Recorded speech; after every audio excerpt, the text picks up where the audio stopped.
Salve, salve, nação! Nação, vambora com mais um vídeo aí, né?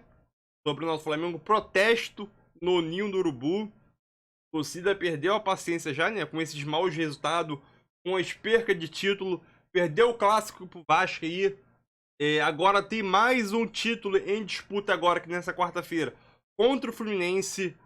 O Flamengo não tá jogando bem. O Flamengo, nesses últimos 10 jogos aí, né? O Fluminense é uma pedra no sapato do Flamengo. Então é aquilo. A torcida já foi lá dar uma pressão nos jogadores, né? Para evitar um novo vexame, né? Chegar no jogo na quarta-feira e perder pro Fluminense, o título estava quase garantido. É um vexame, né? E o Flamengo ele tem a garantia do empate. Tem o empate no Fla-Flu, dá o título. Mas a torcida não quer empate. A torcida quer ganhar um jogo, quer jogar bem. Entendeu? Se o Flamengo, mesmo perdendo esse título, jogar super bem, apresentar um futebol que ainda não apresentou nesse ano, aí pode ser um divisor de águas que o Flamengo está caminhando para apresentar um bom futebol, né? Mas não é aquilo que a gente tem em mente, né? Que é o momento do Flamengo contra o Fluminense apresentar um bom futebol, né? Fora que tem desfalque do Thiago Maia e Davi Luiz. Eu acho que o Davi Luiz é reforço, hein? Falcado. Mas é isso aí. Vambora para o vídeo e deixa o like. Créditos a ESPN Brasil e vambora pro vídeo. Campeonato Estadual, Campeonato Carioca, amanhã contra o Fluminense. E hoje, protesto em frente ao Ninho do Urubu. Você estava, inclusive, acompanhando algumas das informações. Vi aqui no Twitter, né? Uma organizada. Pessoal xingando. Eu vi um recorte pequeno aqui da torcida cobrando o Gabigol. Gabigol? Se tem um jogador, com toda sinceridade, que não merece a cobrança, é o Gabigol. Tudo bem que ele é um líder, um símbolo do Flamengo. Mas ele é um jogador que se doa muito e que está fazendo uma grande temporada. O que o Flamengo tem de positivo nessa temporada? A dupla de ataque, um legado que o Dorival fez, né, com o Pedro e o Gabigol. Agora o Pedro tá machucado. E o Matheus Gonçalves aparecendo muito bem, o garoto que está conseguindo, né, com personalidade, furar a fila. Agora, cobrar o Gabigol, acho que a cobrança tem que ser em cima da diretoria. Boa. Fez um planejamento completamente equivocado. A cobrança tem que ser em cima da diretoria, não em cima do Gabigol. Acho que cobrar o Gabigol, com toda sinceridade, para mim é inexplicável. Se tem um cara que sempre está lá para resolver e que foi decisivo nessa era vitoriosa do Flamengo, é o Gabigol. Falou bonito, hein? Gostei. Tudo bem cobrar jogadores, e a cobrança tem que ser ali em termos razoáveis, na base da conversa, da manifestação em estádio, de forma pacífica, mas é natural. E há jogadores que podem ser mais cobrados que o Gabigol nessa temporada. A Arrascaeta, por exemplo, está devendo muito, mas muito mais que o Gabigol. O Gabigol, para mim, também concordo com o Donano. Está devendo, tem participado bem. Ele não foi bem como centroavante, jogando de 9, por estar mais acostumado a sair. Contra o Vasco ele teve dificuldade de encontrar espaços, mas ainda assim na temporada tem se salvado, um dos poucos do Flamengo.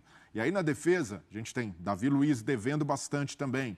Não consegue encontrar um parceiro e essa defesa do Flamengo tem dado problemas. Na lateral direita, a mesma coisa. O Varela não consegue dar uma resposta consistente. Mateuzinho também mostra e prova que não é esse jogador de confiança na lateral. Então, todo mundo com saudade do Rodinei.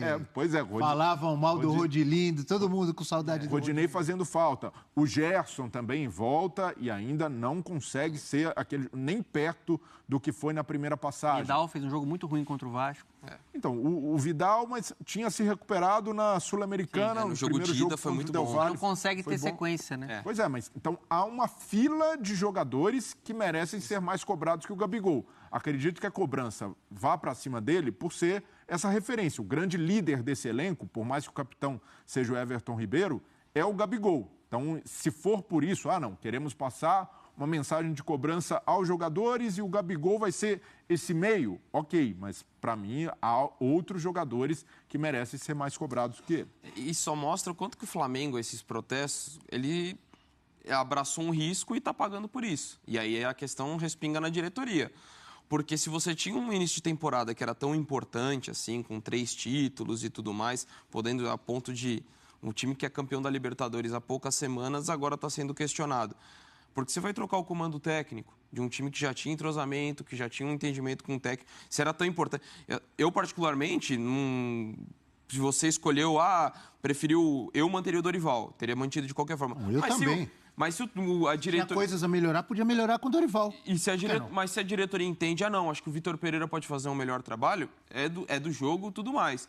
Mas assim, numa temporada que você tinha um início tão importante, tão impactante, o timing é péssimo para você fazer uma mudança dessas. O timing... E aí, para mim, a cobrança maior é mesmo na diretoria por conta disso, dessa mudança que foi feita.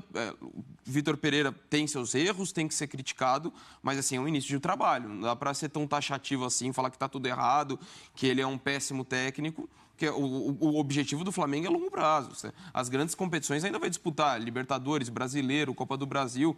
Então, assim, você não dá para falar que o trabalho é desastroso, mas o timing da mudança que acabou sendo péssimo e o Flamengo acabou pagando caro justamente por essa decisão arriscada. Eu acho que tem uma cultura dentro do Flamengo que é uma cultura que ela favorece sempre o processo de fritar técnico. A culpa é do técnico. Quando as coisas não funcionam, a culpa é só do técnico. Eu não estou falando que o trabalho do Vitor Pereira é bom. Não é. Trabalho ruim. Ele tem a parcela de culpa dele em um time que não avançou em nada coletivamente. Taticamente, esse time não tem ainda a cara do Vitor Pereira e acho que está muito distante de ter. E acho que ele peca também em escolhas na escalação. Por exemplo, eu acho que a escalação que ele coloca contra o Vasco, e ele teve uma possibilidade de modificar a cara do Flamengo com a ausência do Pedro, uma escalação, ao meu ver, equivocada, lenta, time lento. A velocidade que o Flamengo tinha era mais com o Ayrton Lucas. O que o Vasco fez? Tentou fechar o Ayrton Lucas por ali. Tanto que o Ayrton Lucas, ele foi um cara que ficou até mais preso na marcação no jogo do que, de fato, atacando e acelerando ele no corredor. Ele teve a possibilidade, por exemplo, de ter mais coragem e botar o Matheus Gonçalves, que é um jogador com mais... Você falou a palavra certa, coragem. Ele vai ter que ter a coragem. Primeiro, a direção tem que aparecer. Porque a omissão da direção, a direção calada, favorece esse processo de a culpa está em quem? No Vitor Pereira. Você vai nas redes sociais, a hashtag é contra o Vitor Pereira. Fora VP. Ele tem a parcela de culpa dele, mas, para mim, o grande culpado de tudo que está acontecendo acaba sendo a direção do Flamengo, pelo planejamento equivocado, férias extensas, em um momento que você tinha uma temporada muito importante esportivamente, na briga por títulos. Troca de comissão num momento errado, na minha opinião. Errado, perdeu jogadores importantes que não tinham grife, como o João Gomes e como o Rodinei, mas que eram importantes para o funcionamento do time na última temporada. Aí você tem uma reposição, né, que muda um pouco a característica no meio-campo, que é o Gerson. O Gerson não é um jogador igual ao João Gomes.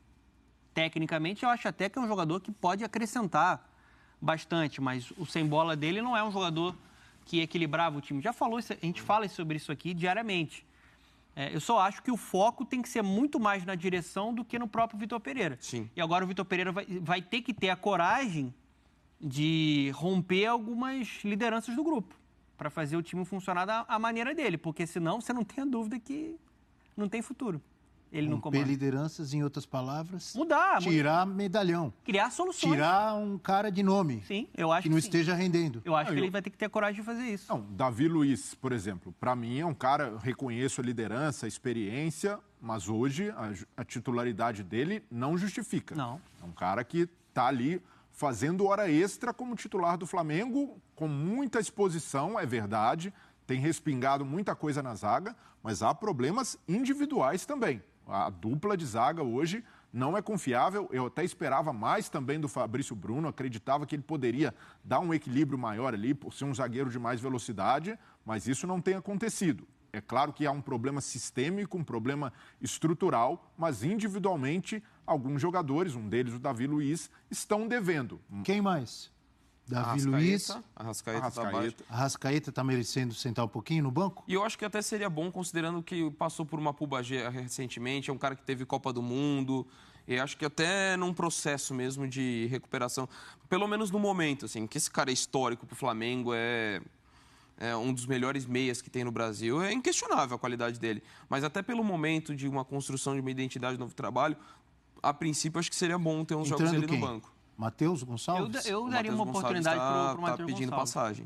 O Cebolinha entrou bem no jogo contra o Vasco, mas é um jogador que não consegue ter sequência. Está muito longe daquele Cebolinha que a gente viu com a camisa do Grêmio. Mas para tudo... Então, mas não consegue ter sequência também porque não dão sequência para ele, né? Mas... às vezes ele recebe a oportunidade... É difícil ele jogar no Flamengo uma sequência com esses caras todos que ninguém quer tirar do time mesmo quando tá mal. Mas para fazer tudo isso, o técnico precisa ter muito estofo e respaldo. E esse respaldo, em algum momento, precisa ser público. Não adianta só, internamente estamos fechados com o treinador. E esse silêncio da diretoria do Flamengo é modus operandi. A diretoria do Flamengo age dessa forma. Se o torcedor rubro-negro voltar o ano passado a esse estágio da temporada, era a mesma coisa com o Paulo Souza.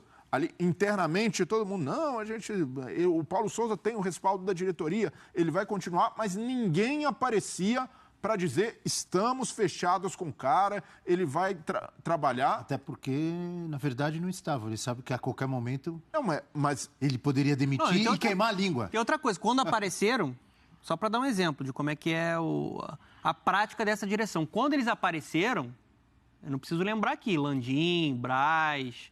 Falaram que o Dorival ficaria, que estava tudo caminhando para uma renovação, que gostariam da permanência do trabalho, e do nada tudo mudou. Então, assim, não dá muito para acreditar também na palavra desses caras. Mas qual era o timing dessa aparição? Flamengo campeão da Copa do Brasil, Flamengo campeão da Libertadores. E eu falo sempre isso daqui. Na boa, esses caras aí são papagaios. Estão ali toda hora. Mas a gente vê o Landim toda hora, Marcos Braz, Bruno Spindel. Agora, quando é crise, quando a situação está ruim, ninguém vê Marcos Braz, ninguém vê o presidente Landim. E, para mim, essa é uma forma de trabalhar muito conveniente, porque não se dá a cara, deixa o treinador muitas vezes rifado.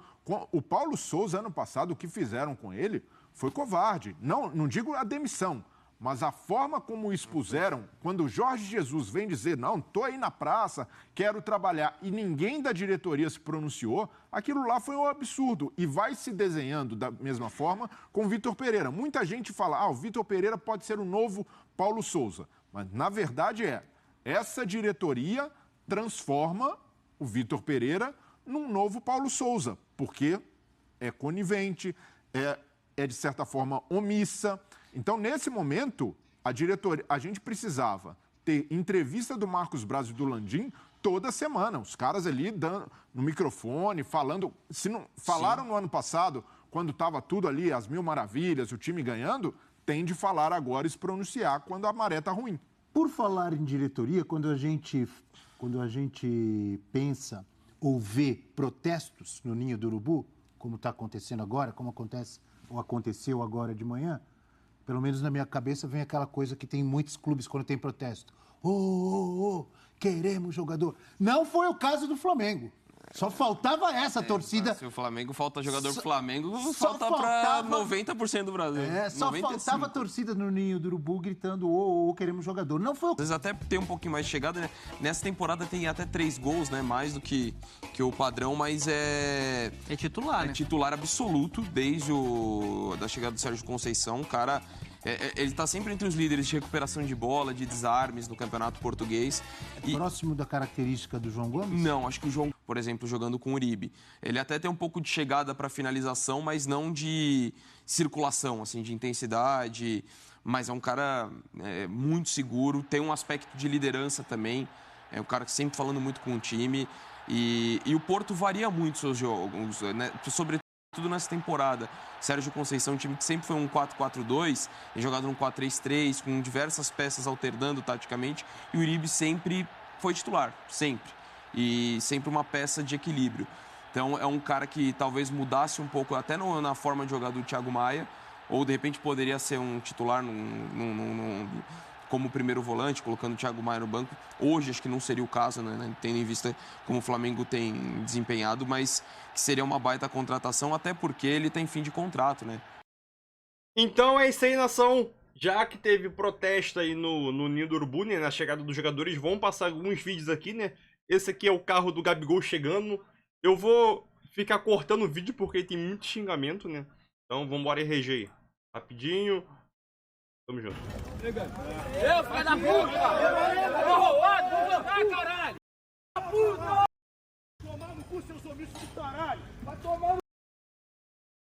Já perceberam que teve muito xingamento, né? Agora vamos mostrar do Léo Pereira.